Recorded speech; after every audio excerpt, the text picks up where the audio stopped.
Durante la Pascua en casa de mis padres, mi marido estaba ayudando a limpiar el ático. De repente, palideció y dijo, no reacciones. Espera a que tu madre se vaya. Entonces, vi lo que había encontrado. No lloré, hice esto. Mis padres estaban llamando a su abogado, presas del pánico. Era Pascua, y estábamos en casa de mis padres. Daniel, mi marido, estaba en el ático, ayudando con la limpieza. De repente, su rostro palideció. Me susurró, no reacciones. Espera a que tu madre se haya ido. Y entonces, vi lo que había descubierto. No me derrumbé, al contrario, actué. 3 días después, mis padres hablaban frenéticamente por teléfono con su abogado. Siempre había pensado que, si mi mundo cambiaba en un instante, si realmente cambiaba, no como un nuevo corte de pelo o una ruptura, habría algún tipo de banda sonora, un crescendo dramático, tal vez un trueno, algo cinematográfico. Pero no, solo había polvo. Había una pila de cajas marcadas como cosas de Navidad, probablemente con mi madre tarareando Michael Bublé de fondo, como si no estuviera pisando años de cosas de las que nadie quería hablar. Viejas tensiones, silencio emocional, ningún estallido dramático, solo mi corazón haciendo algo para lo que aún no tenía palabras. El ático parecía inalterado, seguía siendo el mismo espacio donde las viejas cintas, las decoraciones desechadas y la vergüenza silenciosa iban a desaparecer. Mi padre había hablado de despejarlo de esa manera que siempre lo hace, con el tono que sugiere crédito por un trabajo que no ha tocado. Yo dije, claro, como siempre hago. Daniel se había ofrecido a ayudar.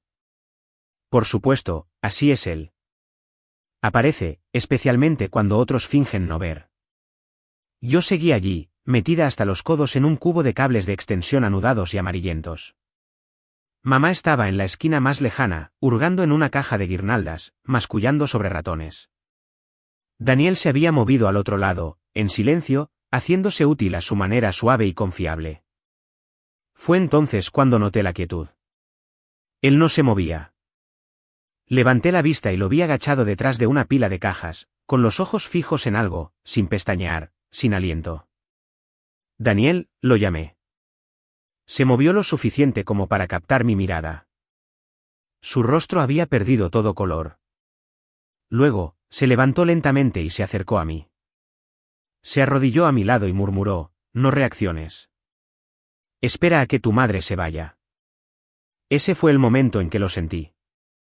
No solo desasosiego. Esto era serio, el tipo de seriedad que hace que tu cuerpo olvide cómo moverse.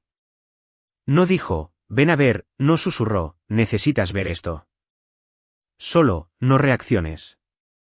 Fue entonces cuando mi pecho empezó a arder, como si mi corazón hubiera tomado una respiración profunda y no pudiera soltarla. ¿Qué es?, pregunté, tratando de mantener la voz firme. Daniel no respondió. Miró a mi madre, que ahora tarareaba otra cosa. Meraí Carey esta vez, lo que de alguna manera hizo que todo se sintiera aún peor. Estaba a unos pocos metros, envolviendo cuidadosamente viejas figuritas en plástico de burbujas, como si estuviera manipulando antigüedades frágiles, no reliquias de secretos enterrados. Aquí no, dijo Daniel. Necesitamos que se vaya. Me levanté como si estuviera en piloto automático, me acerqué a lo alto de la escalera y grité, hola, mamá.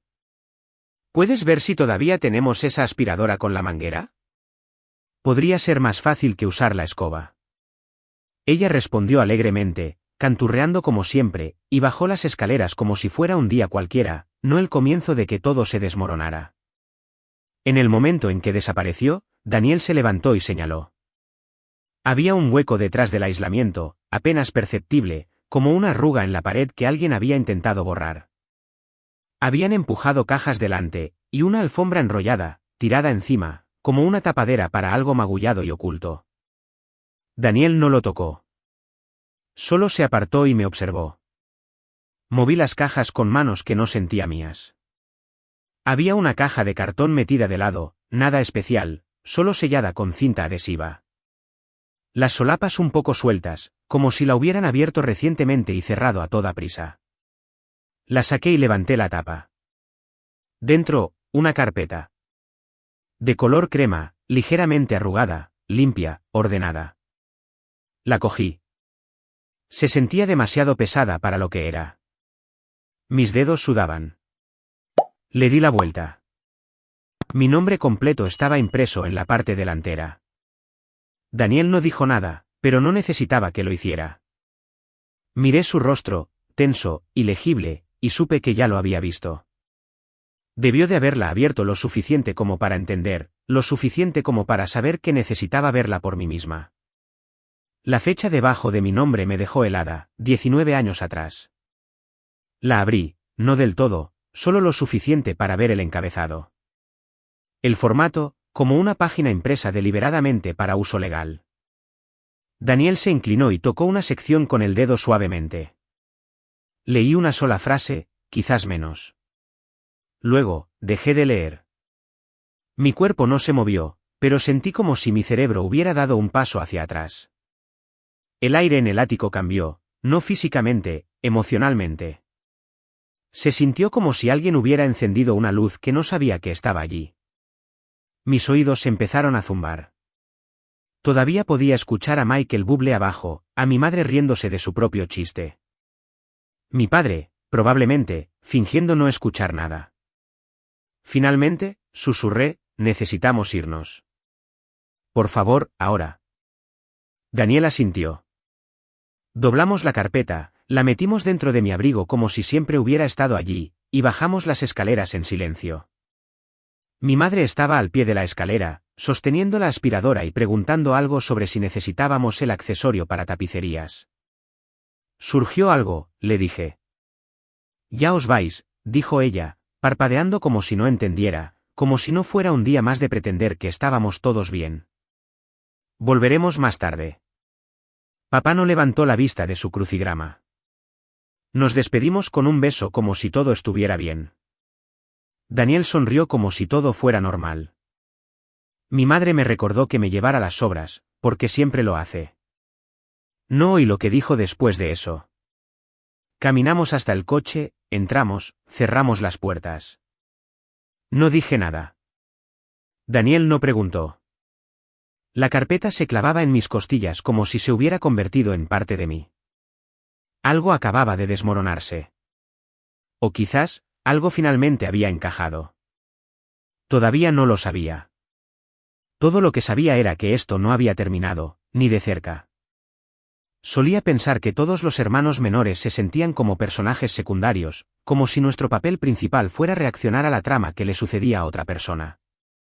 Pero luego crecí y me di cuenta de que no, a veces el foco de atención simplemente nunca se dirige hacia ti. Mi hermana Natalie nació 4 años antes que yo, y aparentemente, 400 años más sabia. Desde el momento en que tuve lenguaje, entendí que ella era el punto de referencia.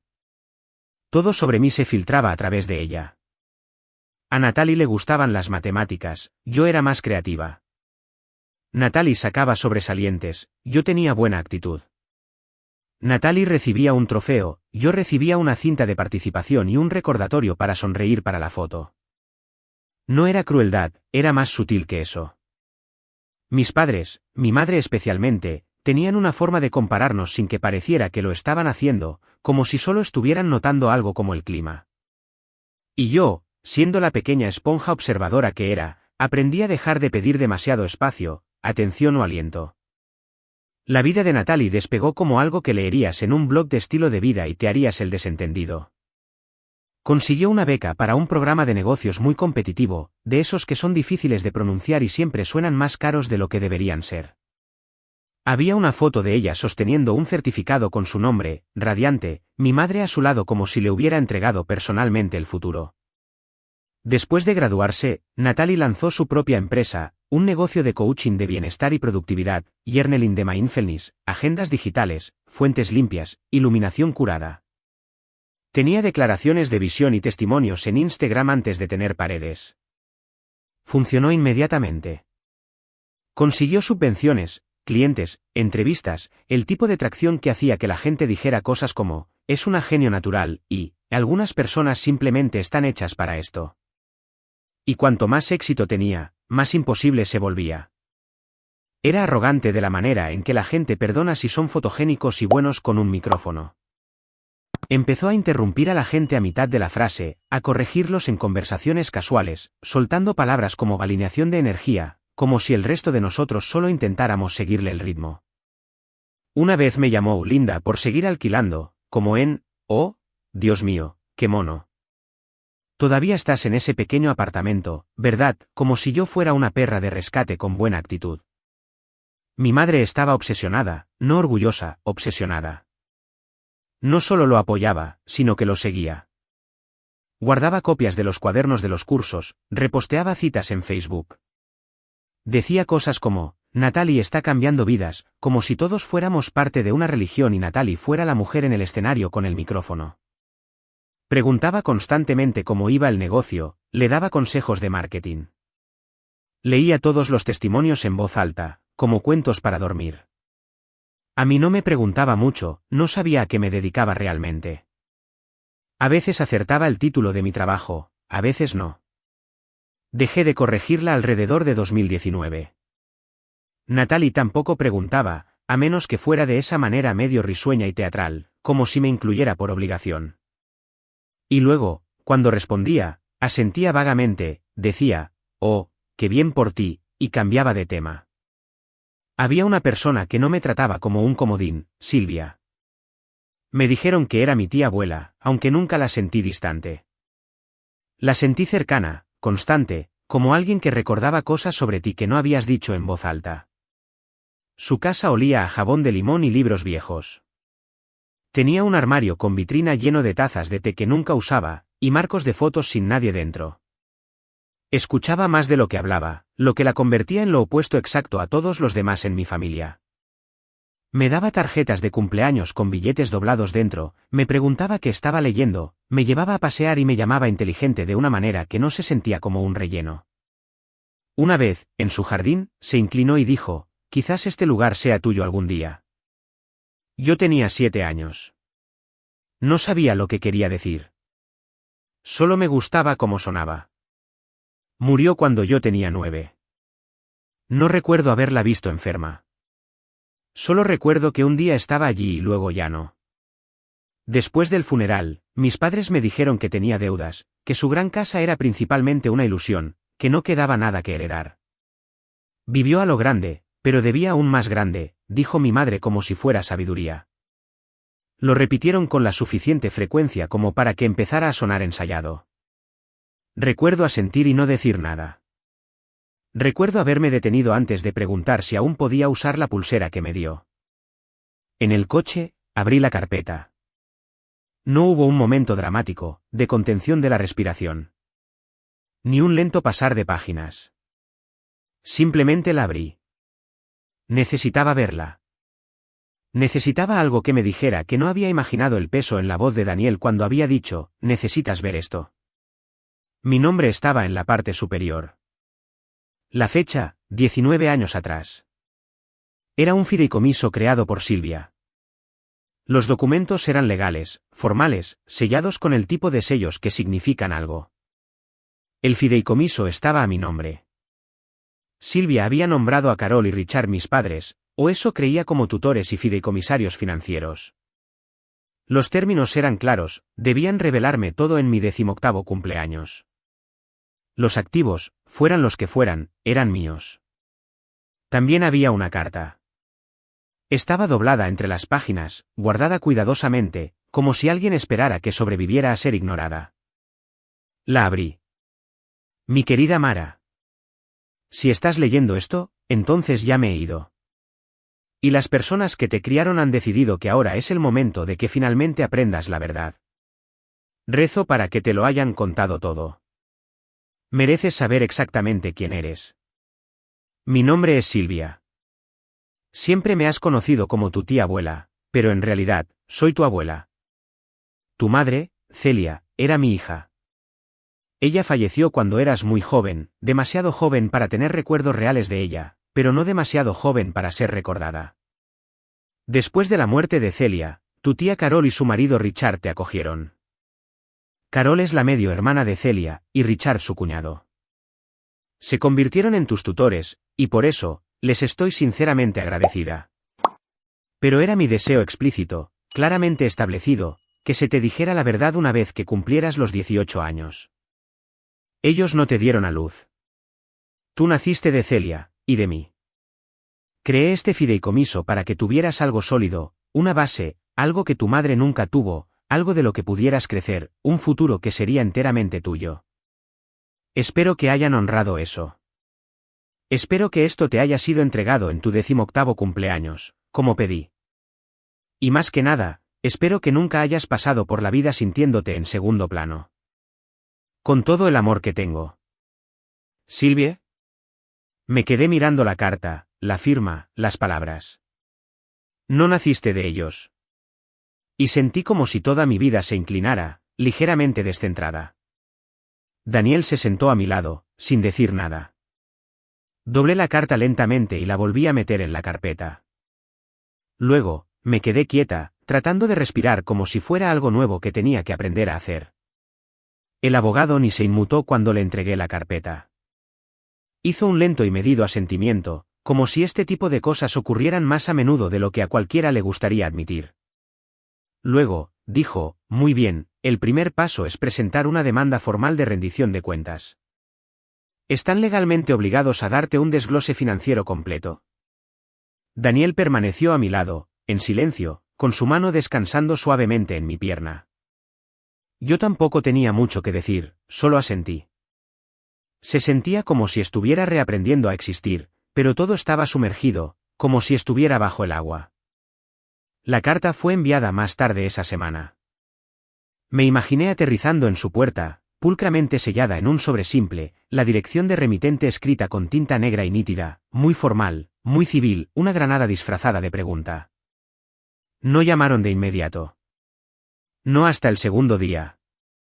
Exactamente a las 10 de la mañana, mi teléfono se iluminó. Mamá. La dejé sonar una vez antes de contestar. Su tono era cortante desde la primera palabra. ¿Hablas en serio? No, hola, ni ¿qué está pasando? Simplemente, indignación directa. ¿Nos estás demandando?, espetó. Después de todo lo que hemos hecho por ti. No respondí. Ella subió el tono. Niña ingrata. Ni siquiera estarías aquí si no fuera por nosotros. Casi me río, no porque fuera gracioso, sino porque era familiar.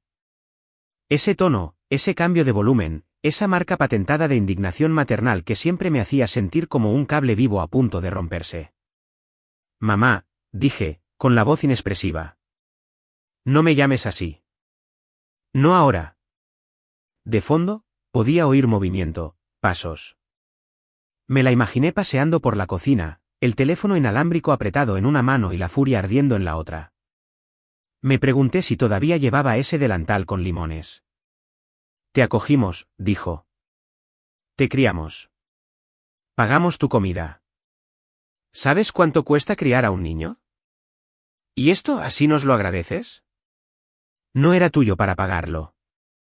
Hubo una pausa lo suficientemente larga como para saber que había dado en el clavo. Luego, la voz de Richard intervino desde el fondo. Dile que lo vamos a pelear. No vamos a dejar que lo destruya todo. Estaban en altavoz, por supuesto. No eres una víctima, Mara, espetó Carol. Hicimos lo que teníamos que hacer. No era tanto dinero. Veré cuánto cuando llegue la rendición de cuentas, dije. Ella se burló. Oh, por favor. ¿Crees que esto te va a arreglar? ¿Crees que conseguir unos cuantos dólares compensa ser una miserable pequeña? Colgué. Daniel me observaba desde la cocina, apoyado en el mostrador, con los brazos cruzados. No preguntó qué había dicho ella, no necesitaba hacerlo. Más tarde, me sorprendí pensando las palabras mamá y papá de nuevo por costumbre, como si mi cerebro no se hubiera puesto al día con la verdad. Me detuve a mitad del pensamiento. Carol. Richard. Ya no quiero llamarlos mamá y papá. No después de lo que hicieron, no después de lo que me quitaron. Pero es difícil desenredar 30 años de lenguaje de tu boca. Más difícil aún hacerlo de tu memoria. 2 días después, aparecieron. Sin previo aviso, solo un golpe en la puerta, seco y familiar. Cuando abrí, Ambos estaban allí, sonriendo como si nada hubiera pasado. Carol sostenía un recipiente de Tupperware, galletas, probablemente las que hacía cuando yo estaba enferma, o callada, o ocupando demasiado espacio. Pensamos en hablar cara a cara, dijo, como una familia. Daniel se quedó en la habitación de al lado. Confía en mí para defenderme. Los dejé entrar porque quería ver cómo se veían cuando mentían en persona. Carol se sentó en el sofá y empezó a hablar inmediatamente. Palabras como malentendido, reacción exagerada, dramático. Richard simplemente se quedó de pie con los brazos cruzados como si esperara que alguien le dijera que tenía razón. Estás exagerando esto, dijo Carol. No fue un crimen. Tomamos decisiones como padres. No debías tomar esas decisiones por mí. No te pongas lista. No respondí. Siempre has sido sensible, dijo. Siempre necesitaste que te explicaran todo. Quizás si hubieras hecho más preguntas cuando era niña. Ella puso los ojos en blanco como si yo estuviera siendo imposible. No queríamos traumatizarte. Eras tan frágil entonces. Richard habló por primera vez. Te dimos una vida. Me puse de pie. ¿A dónde fue el dinero? Carol parpadeó. ¿Qué? El fideicomiso. ¿A dónde fue? Silencio. Fue a Natalie. La mandíbula de Carol se tensó. ¿Crees que nos vamos a quedar aquí a justificar cada decisión que tomamos por ti? ¿Te refieres a las decisiones que tomaste sin mí? No estabas lista, espetó. Lo usamos donde importaba. Entonces, sí fue a Natalie. Richard intervino, con la voz baja y definitiva. Fue a alguien que lo merecía. Eso fue todo. Ese fue el momento. No dije nada más. Abrí la puerta y esperé. Se quedaron allí un segundo de más, como desafiándome a parpadear. Ya no eres nuestra hija, dijo Carol. Espero que seas feliz. Dejó las galletas en la mesa al salir. Esa noche, me senté en la mesa de la cocina y escribí un mensaje a mi abogado. Proceda con la demanda. Incluya a Natalie. Daniel no preguntó qué había pasado. Simplemente me sirvió té y se sentó frente a mí, como si fuera a quedarse todo el tiempo que fuera necesario. Me ofrecieron un trato, $150,000 transferidos directamente si retiraba el caso y dejaba pasar todo esto, sus palabras, no las mías. Llegó en un correo electrónico. Sin saludo, sin disculpas, solo números y la amenaza legal más suave que se puede escribir en una fuente de 12 puntos. Daniel lo leyó primero y deslizó el portátil por la mesa como si pudiera morder. Eso es más que suficiente, decía el mensaje. De todos modos, no te lo ganaste. Había una línea al final que no paraba de releer, nunca fuiste la ambiciosa, Linda. No respondí. 2 días después, vi la cara de Natalie en mi pantalla. Era uno de esos vídeos de mujeres a seguir, iluminación filtrada, estantería de buen gusto, la cantidad justa de delineador. La estaban entrevistando en su oficina, o al menos en una habitación diseñada para parecer una oficina y no un santuario de marca para sí misma. Nadie me dio nada, dijo. Construí este negocio con determinación, con fracaso, con persistencia. Observé en silencio. Sonrió como si lo creyera. Si quieres algo, añadió, tienes que ganártelo. Cerré la pestaña, llamé a mi abogado, vamos a por todas. Natalie me llamó a la mañana siguiente. No contesté. Volvió a llamar. A la tercera llamada, descolgué. ¿Qué diablos te pasa? Sin hola, sin preámbulos. Solo Natalie escupiendo furia por la línea, como si lo hubiera ensayado frente a un espejo. Estás arrastrando mi nombre por el fango. Estás obsesionada. Siempre lo has estado. ¿De acuerdo? No vas a arruinar mi carrera porque no pudiste construir una tú misma. Pregúntale a mamá y papá de dónde vino el dinero. Silencio. Y luego no silencio. ¿Peor? Sí, dijo. Me enteré. ¿Y qué? La beca pagó la escuela, Pero aún así era un programa competitivo. Me gané mi lugar. Las subvenciones ayudaron a lanzar el negocio. Pero eso no construyó mis ideas. Lo hice yo. Era solo dinero. No significa que no tenga éxito. No discutí. La dejé colgar. La fecha del juicio llegó más rápido de lo que pensé. No fui a todas las audiencias, solo a la que importaba. La jueza era una mujer con cabello plateado y sin tiempo para las emociones. Mi abogado le mostró los registros del fideicomiso, los extractos bancarios, las transferencias, las cuentas fantasma, los pagos marcados como fondo de becas que fueron directamente a la matrícula de Natalie, los presupuestos de marketing etiquetados como subvenciones empresariales que provenían directamente de mi nombre. Todo estaba allí. Los rastros de papel no mienten. El abogado de Natalie intentó la vía de la compasión. Ella era solo una niña. No entendía. Pero los registros dejaban claro que ella lo había sabido durante años. Lo sabía y no dijo nada. Lo sabía, y aún así hacía comentarios como, nadie me dio nada, incluso después de beneficiarse de mi fideicomiso. La decisión del tribunal fue directa. El negocio sería liquidado, y los activos restantes irían a mí. Carol y Richard se quedaron para manejar todo lo demás. Permanecieron en silencio mientras se pronunciaba la sentencia. Las manos de Carol descansaban inmóviles en su regazo, mientras Richard miraba al frente como si observara un incendio desatarse ante él, impotente para detenerlo. 2 semanas después, recibí la transferencia. No era la cantidad total, pero era suficiente. Suficiente para empezar de nuevo. Suficiente para respirar sin preguntarme constantemente qué me habían quitado. El resto llegó a través de susurros, rumores silenciosos, mensajes de nombres que no había visto en años, un breve artículo escondido en la página 6 del periódico local que hablaba de una decisión privada de cerrar el negocio. Sin comentarios, sin correcciones, solo silencio. Vendieron la casa también. No se hizo público, pero oí que siempre se corre la voz cuando la gente considerada pilares de la comunidad de repente se muda a un modesto alquiler a 2 pueblos de distancia.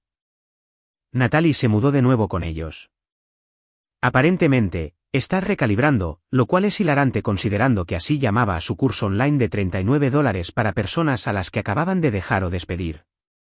Luego, llegó un último mensaje, un correo electrónico de Carol. Sin asunto, solo una frase en el cuerpo, lo has destruido todo. Nunca fuiste una de nosotros. Lo borré antes de que Daniel tuviera la oportunidad de verlo. Hay noches en las que no puedo dormir. Cuando eso sucede, saco la carta de Silvia. Ahora está gastada, una esquina descolorida y suave, pero sigo leyéndola como si pudiera decir algo nuevo. No porque necesite un cierre, sino porque es lo único en todo esto que realmente estaba destinado para mí.